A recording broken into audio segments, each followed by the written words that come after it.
కర్ణాటకలో రైతులు ఉద్యమించారు.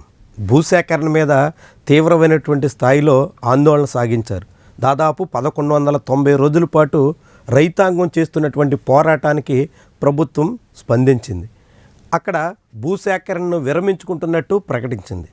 ఇది రైతుల విజయంగా అంతా చెప్పుకొస్తున్నారు. కర్ణాటకలోని కాంగ్రెస్ సిద్దిరామయ్య నాయకత్వంలోని ప్రభుత్వం రైతుల పోరాటానికి వెనకడిగేసినటువంటి వైనం గురించి విస్తృతమైనటువంటి చర్చ సాగుతుంది. ఇలాంటి సమయంలోనే ఆంధ్రప్రదేశ్లో అనేక చోట్ల రైతులు ఆందోళన నిర్వహిస్తున్నారు. భూసేకరణ, భూ సమీకరణ, ఈ ఏదో పేరు చెప్పి రైతుల భూములు ప్రభుత్వమే తీసుకుని కార్పొరేట్లకు అప్పగించే ప్రయత్నం మీద తీవ్రమైనటువంటి నిరసనలు నడుస్తున్నాయి. ఈ దశలో ఆంధ్రప్రదేశ్ ప్రభుత్వం మాత్రం రైతుల సమస్యల మీద స్పందించేదానికి సిద్ధం కావడం లేదు. రైతులకు అనుకూలంగా కర్ణాటక తరహాలో నిర్ణయం తీసుకునేదానికి ససేమిరా అంటుంది. వీటికి తోడుగా ఇప్పుడు నారా లోకేష్ వ్యవహార శైలి చాలా విస్మయకరంగా కనిపిస్తుంది. ఎప్పుడైనా కంపెనీలను ఆహ్వానించడాన్ని ఎవరూ తప్పుపట్టరు.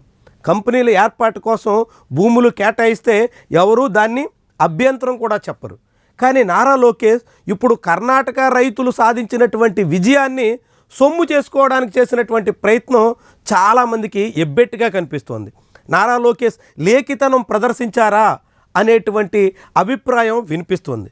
కర్ణాటకలో రైతులు భూసేకరణకు వ్యతిరేకంగా సుమారు 1200 రోజుల పాటు పోరాడితే ప్రభుత్వం ఏరోస్పేస్ సెంటర్ ఏర్పాటు ప్రతిపాదనని విరమించుకుంది.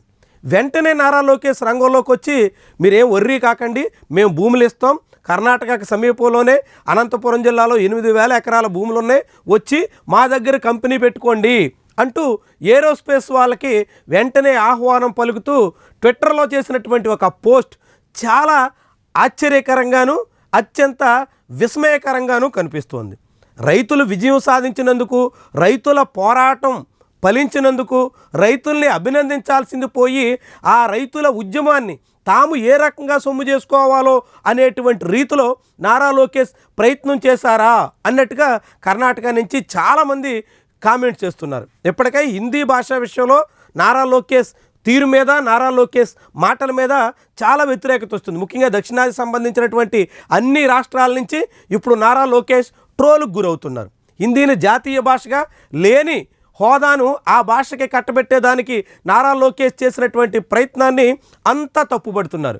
అలాంటి తరుణంలోనే కర్ణాటక రైతుల ఉద్యమాన్ని, కర్ణాటక రైతుల పోరాటాన్ని వెంటనే వక్రీకరించి తన వరకు తన రాష్ట్రానికి కంపెనీలు రావాలనేటువంటి ఆతృతలో చేసినటువంటి ప్రయత్నం మీద చాలామంది అభ్యంతరం పెడుతున్నారు. ఇప్పటికే కర్ణాటక రాష్ట్ర ప్రభుత్వం ఆ ఏరోస్పేస్ కంపెనీతో మాట్లాడి వాళ్ళకి ప్రత్యామ్నాయ స్థలాన్ని చూపించిన తర్వాతే ఈ భూసేకరణ ప్రతిపాదనని విరమించుకుంది అన్నట్టుగా కథనాలు వస్తున్నాయి. అందులో వాస్తవం ఎంత అవాస్తవం ఎంత అనేది పక్కన పెడితే, వాస్తవానికి ఆంధ్రప్రదేశ్లో పెట్టుబడుల సేకరణ కోసం ఏ మంత్రి అయినా ప్రయత్నం చేయడం నేరం కాదు.